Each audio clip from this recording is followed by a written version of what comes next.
6:31. Roll call, please. Young, Ingram, Present. Rector, Here. Summers, Taylor, Here. Tinsley, Present. Walken, Harper. Here. Have a quorum present. Public participation, I have one sheet. So I will call Mr. John Berger, is it? Burgee, all right.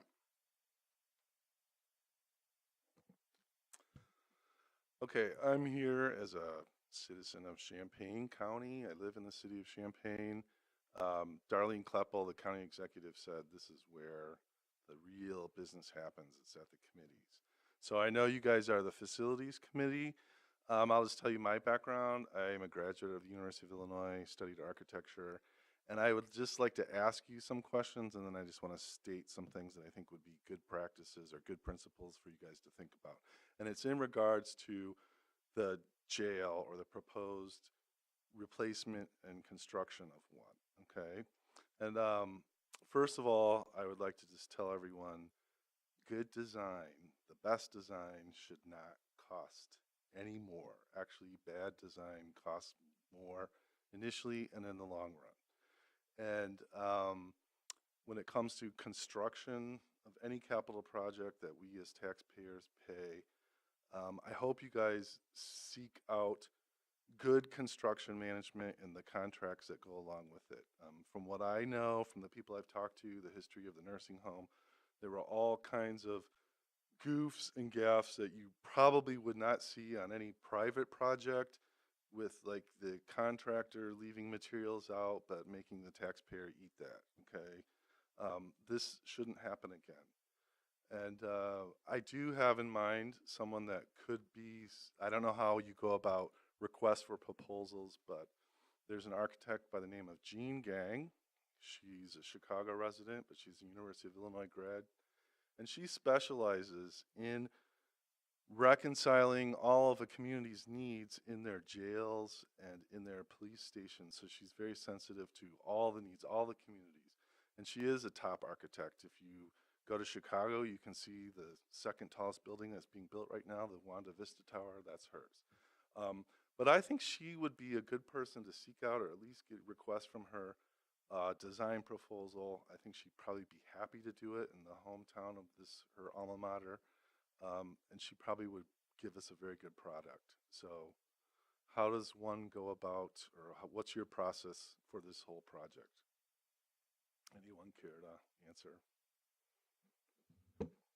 First of all, John, the body does not answer questions. This is an opportunity for you to speak, Okay, but I will tell you that if you would like to stop by my office, sure. I At would like some to stop by point- your house, and I'd like to send At- each person some information about the points I'm talking about. Sure. And the architect specifically. I'm Dana Brenner. I'm the facility director.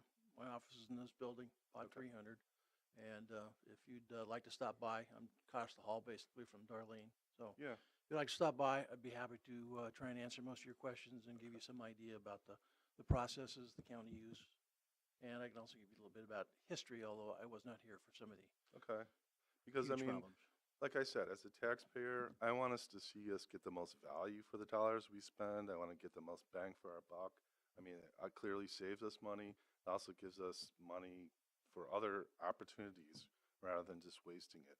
You know, one example I would say is like the city of Champaign. You know, back in the 70s, they had Harry Weiss, who was a famous architect, but they built a library building that really had a short lifespan, and it's because the city or whoever made decisions, they were penny wise and pound foolish, put in single pane glass, and ultimately that building was horribly inefficient. Something similarly must have happened with the current jail in downtown Urbana, because I think it's kind of shocking that a building that's not even 40 years old is fully depreciated. I mean, bad design. I mean, not anticipating what future possible needs could be. Also, just construction, detailing, design. It sounds bad. So I would hope we can preempt a lot of these same issues or having them again. And that's pretty much all I want to say, and I'd like to send you each some information. Thank you. Okay, thank you, John. Appreciate that. Next up is, any communications from the committee? Anybody have anything to say? If not, we'll move on to new business. First item is the update on the Art Bartel Road Sidewalk Project. All right. First, just let me say thank you for coming out tonight to participate in the tour. I think it's an important part, particularly the folks who are new, or even some of the older board members who may have not had a chance to get to see some of our facilities. I think it's important that you get a chance to see what goes on in the building, what their mandates are, what the facility looks like as we talk about necessities and needs for the future of Champaign County and you know, the organizations that rent space from us. So I do appreciate your time and attention. That's a great building that you went through, and some great people who do great work, and you know, don't take any acknowledgments for it, but really important piece that they coordinate and work with all of our officials, whether it's fire and rescue or our police entities around the county. Begin tonight with just the first quick update on the sidewalk project. This is the Art Bartel sidewalk that the board approved at the last board meeting. Contract has been signed by Scanlon out of Kankakee Key.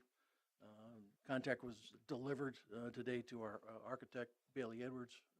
They're looking document over and making sure that all the insurance documentation that was mandated to come with it is there and meets our needs and expectations. So I anticipate getting that document for Darlene to sign off on probably tomorrow or Thursday at the latest. We have filled out the information for Environmental Health Protection Agency on basically discharge water. What does that mean? Well, as the project will move forward, they'll have to take necessary steps to make sure that rain runoff does not cause any issues for anyone in this area.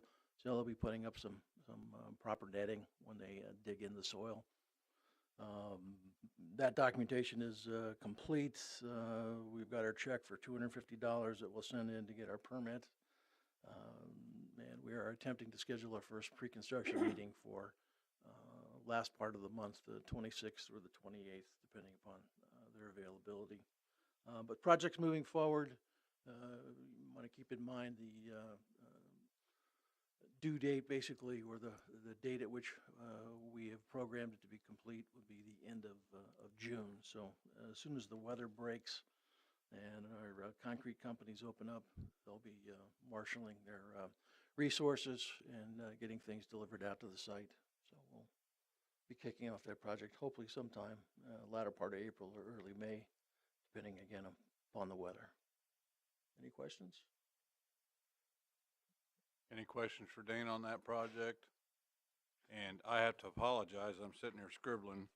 We didn't approve the minutes, did we, Ashley? No. Yeah, we did the agenda. Oh, we didn't do it? No. I must be in a hurry. Yeah, okay. Miss, and seconded by Ms. Walken. Yeah. Any questions or discussion on that? If not, all in favor say aye. Aye. Opposed? Same sign. Move to approve the minutes as well. Mr. Ingram makes the motion, seconded by Ms. Walken. Discussion. All those in favor say aye. Opposed? Motion passes, and again, the committee chair apologizes. I'm thinking way ahead of myself. So next, we'll go on to the second item on new business, the JDC roof replacement project. Attachments are in your packet. Yeah, the one attachment that is there is our proposed schedule for the project. We've run it by our architect, and they're fine with it. This is the JDC roof replacement. This roof was put on when the building was being built, 96, 97. It's a 20-year roof. It's a ballasted roof. What does that mean? It means it's the EPDM rubber that's up there is held down by rock, river rock, instead of being glued to a hard surface. which itself is problematic because anytime all the mechanicals are up there, all the air handlers. So anytime you have to replace any piece of equipment, maybe a compressor that weighs, 700-800 pounds, you've got to carry it across, roll it across a river rock that isn't naturally rounded per se. It breaks. And anytime we have a break in a rock, it has a sharp edge. It can dig in, possibly create a hole. So that causes problems, as well as it's just reached the end of its natural life. Basically, it's pulling away from the parapet walls on the edge. Means it's shrinking, and it needs to be replaced. So Bailey Edwards is putting together the documentation. Well, do the design work and the bid work for this, and the schedule is how we've laid it out. Anticipated being concluded by the end of August, getting it bid out in late spring. Go back to this body both with the bid document for approval prior to sending it out, and then once bids are received, we'll go back to this body as well as the full board for final award approval. Any questions? Well, Dana, let's keep going. The courthouse column base. Hearing none. Okay, I want to pass out a couple of things.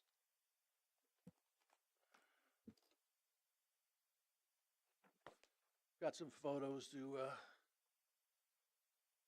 share with you. Just to remind everybody, during the last 5 years, we've had some issues with the columns, the base of the columns in the courthouse. We've had 3 people walk past them, not see the sharp square corners that stick out. They may see for their peripheral vision, the column base, but they don't see the concrete base that protrudes out, and then they trip on it. And 3 people have face planted and had some significant damage. We're aware of it, so it's really a liability issue for the county to take care of this. We went back to the original architect, which is IGW here in Urbana, and discussed what's in the column, what the base is constructed of, and we think that our best recourse, and we've tested it. The first picture you see is we basically, from the corner edge, taken 5 inches off either side of that corner, and then drawn a line across it, and just used a grinder to go through it. It is concrete, but it's concrete more like concrete board. It's about 50% polymer fiber and 50% concrete, so it is rigid and hard, but not the full strength concrete, and it is not a solid piece, nor is the column. The column is an architectural design that hides a steel beam. So we cut into it. That's what that first picture there shows you. You can see the little wedge pipe piece that we cut out. You can also see with the second picture that unfortunately the terrazzo tile doesn't necessarily go all the way underneath, which will be a bit of a problem, and every one will be different. So we're fortunate that we do have a lot of attic stock, both of the tile. So where we need to build in and put in tile to recoup or put in a floor surface where we're pulling out, we can do that and have it. We also have a good supply or attic stock of cove base made out of the same terrazzo. When we cut the piece, and you saw from the first piece, that piece of terrazzo is not going to be usable, nor will it fit back on there. So we'll have to put a new piece on, or probably end up using 2 pieces per corner. But that third diagram gives you an idea. We're going to have a little bit of an octangle or a 6-sided look.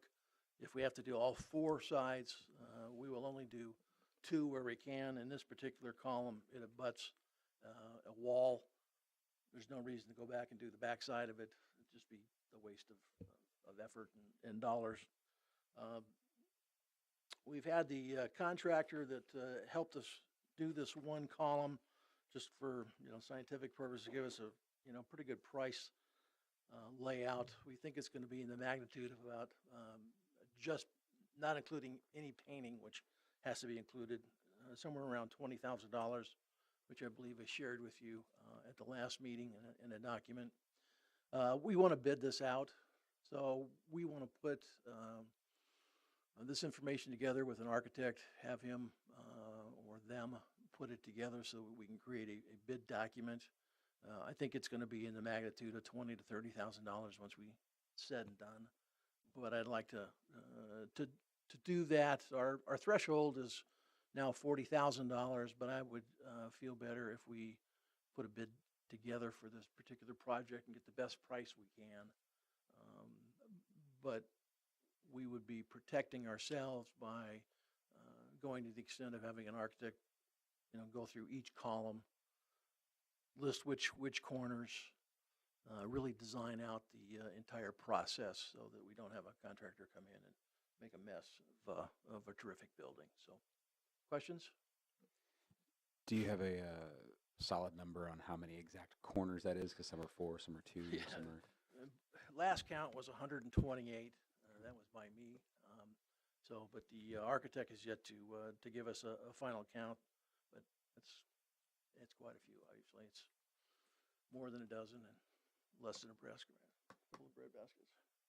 So this would be something I would hope would be able to be done once the documentation and bids are out, sometime late summer, early fall. Unfortunately, this work has to be done off hours, so that's part of the reason it's going to be an expensive project. When you look at it, you don't think maybe it's going to be that much, but it's several disciplines of labor have to be involved, union scale, obviously, and they make noise, and judges don't like noise. It's hard for courts to hear, so definitely has to be done weekends, nights, early mornings.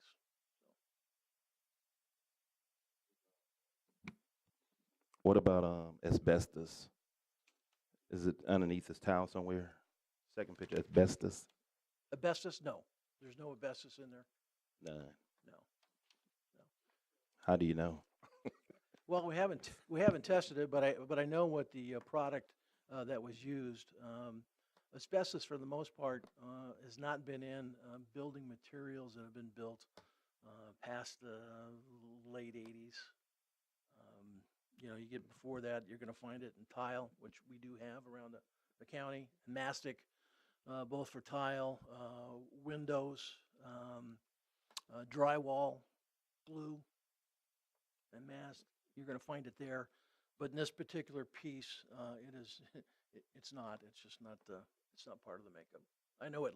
It looks like grainy, fiberish, but it's that polymer that's in there. Any other questions for Dana on this subject? Just real quick, how would they go about concealing this during court hours? Well, the hope is that whatever corner we're going to take off, we're going to finish. So when we did this particular corner, which, the first one took 2.5 hours. We did 2. We were going at it very easily and slow, methodical, just so we didn't make any errors. Just trying to see what it is. We want to make sure that we document it, with photos, what we did. So the goal is, whatever we do is going to be taken care of in that particular work period or work day. So at the end of the day, the building can be fully operational, and we don't have to put up anything that the barricades, things of that nature. I'm just thinking about, like, when you first come in, like, up those entrance stairs, there's like 2 columns right there. Right there. Those are the 2 biggies, but the third person that went down another area. Okay. Yeah. So. I imagine right off those stairs. Yep. Okay. Yep. Anything else for Dana on that? No, we'll move to item C, item D. Item D is just an update on where we're at, just the beginning phases. I'd actually hoped to have a document for you this evening, but architect had some things come up and couldn't get get it to us today. But we're going to be placing, and it is part of our FY 2019 capital plan. It's the pod 100 roof. We did have a typo on there. The 100 roof was put on in 1996. It's a glued down white EPDM rubber roof. It has countless leaks. That's the pod that's above RPC group and planning and zoning. 24,000 square feet approximately, and some change. We did pod 200 in 2016, and I think I mentioned this in the last meeting, but I believe it's in the cost magnitude of about $200,000. 178,000, I believe, was the actual project cost, or 168,000 back in 2016, and we think that the pricing will be similar. Certainly there'll be some increases, but I think that pricing will be similar. Judging by the number of folks who have been calling about various projects because they read the paper, there seems to be a lot of interest both locally and outside of the county between here and Bloomington. So we'll think we'll have pretty good response to once a bid doc is put together.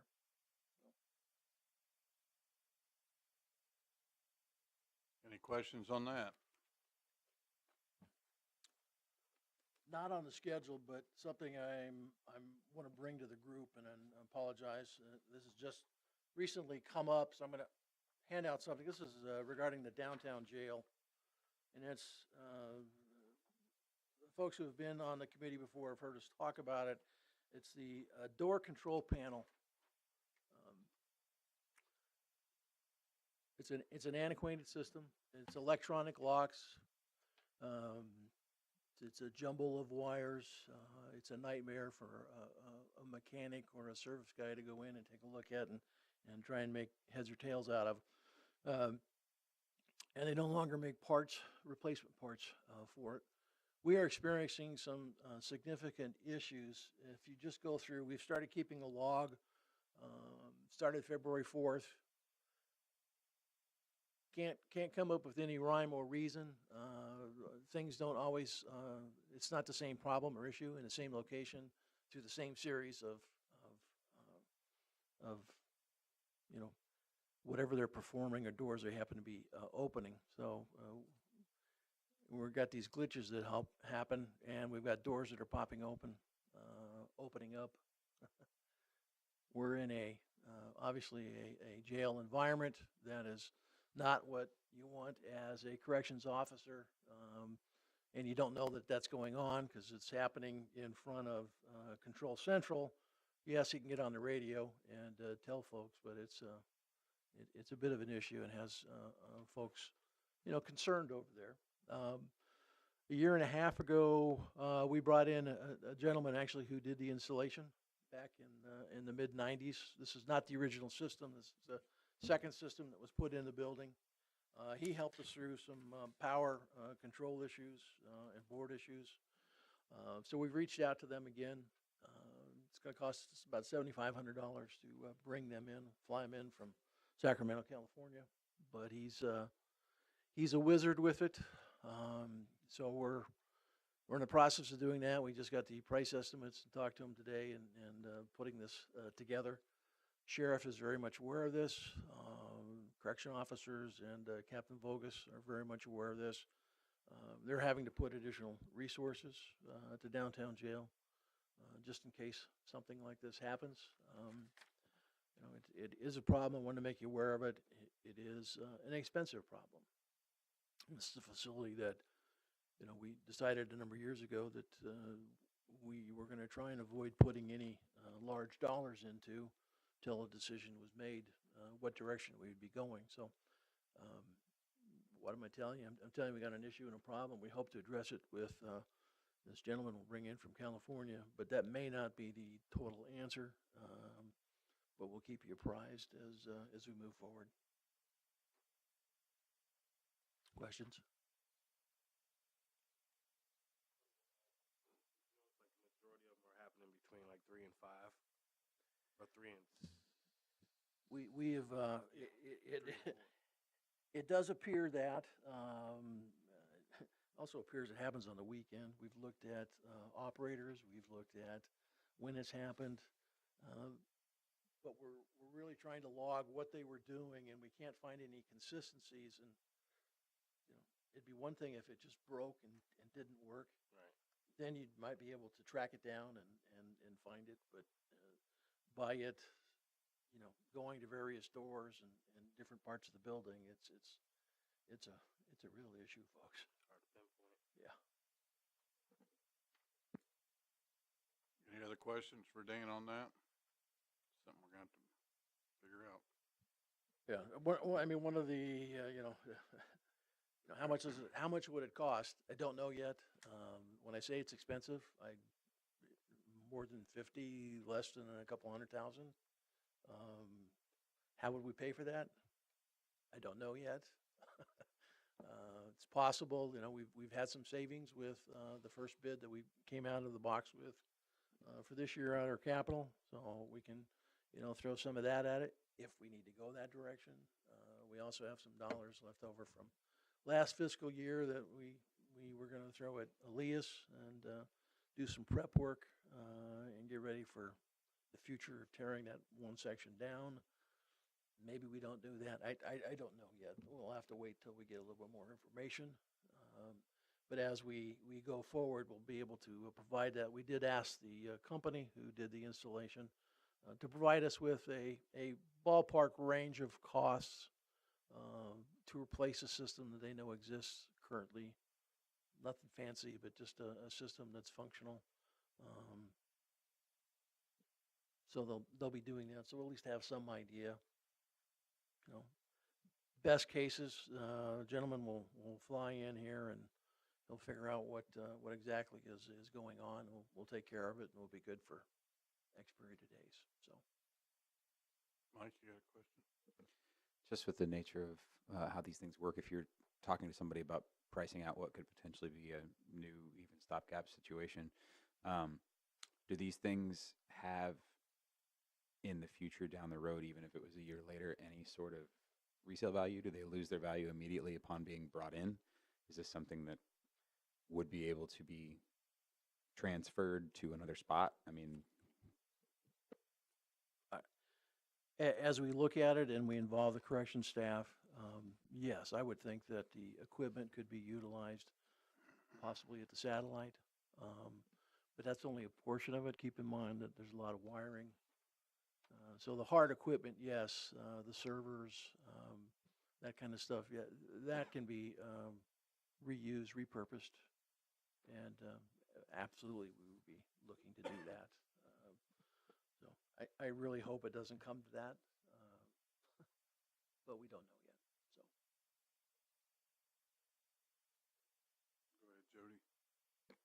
What's the time frame on getting this corrected? I apologize if you said that sometime, but I didn't hear it. And obviously, this is a safety issue for the correctional officers working there. it's obviously it's a safety issue for correction officers as well as the inmates. Yeah. Time-wise, we are trying to get this a gentleman here as quickly as possible. We just reached out and talked to him today with what we learned over the weekend with a number of problems that came in. So I would hope by first of the week we have him here and have his attention for a 2-day period, and we'll see what we can come up with and go from there. And then obviously we'll communicate to you folks. Anything else? If not, we'll move to item 7. Review the semi-annual closed session minutes. And do we need a motion to keep them closed? I move that the minutes listed in this closed meeting minutes review sheet remain confidential from that column, and the minutes listed in the column of place in open files be placed in open files. Second by Mr. Tinsley, moved by Mr. Rector. Discussion on that. Ashley, is that all you need? I'm trying to, excuse me, I'm trying to recall what process was in the county board meeting. Didn't we actually review the said minutes before we made a decision on those when we've done this in the past?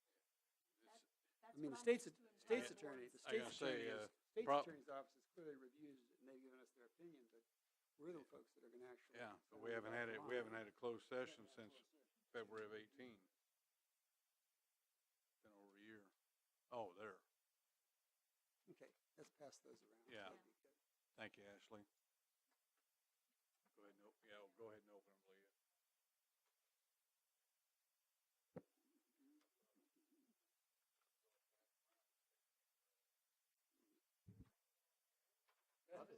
I'll just try to be like Harper. and get it Well, we done. both are, actually.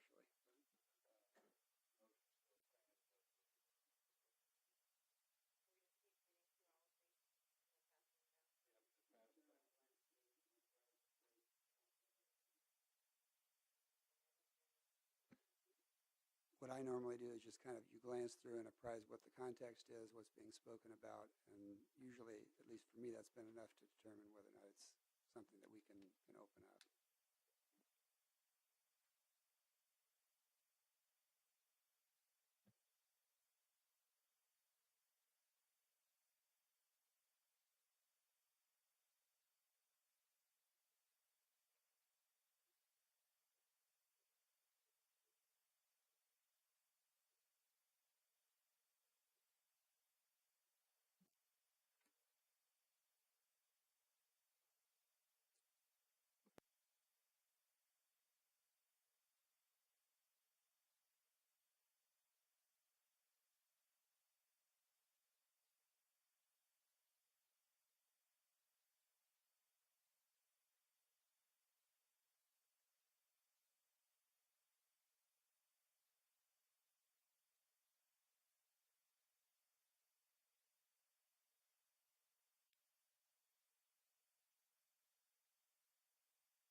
Okay, has everybody had a chance to look at that?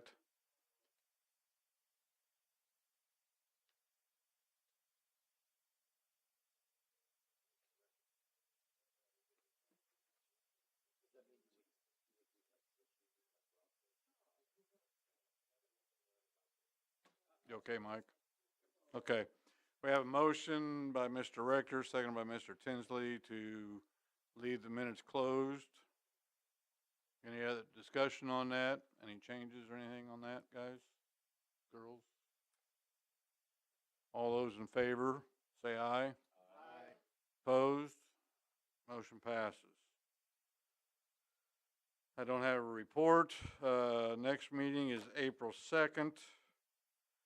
Is there another county building anybody wants to take a tour of then or in the future? Please let myself or Steve or Dana know. Like I said, that was the first time I'd been in the emergency building, so it was nice to see that. So, but please don't hesitate to call any of us and let us know. So, other than that, I will adjourn the meeting. Oh, wait a minute. Forgot to mention one thing. The lease that we did mention that they do operate off a lease with Metcad. Their lease is up in 2022. So I've asked Darlene that after she kind of gets her things going and straight here, that at least schedule a first meeting opportunity with Ralph to begin a series of discussions for signing another long-term lease. This is a 20-year lease that's concluding in 2022, and the fact that we plan to spend a little over $1 million there in the next 10 years, I'd like to make sure that it's another lengthy lease so that hopefully we recoup some of those dollars back through rental payments. I got one question for Ashley. Does keeping the closed session minutes closed, does that have to go on consent, or is that just a?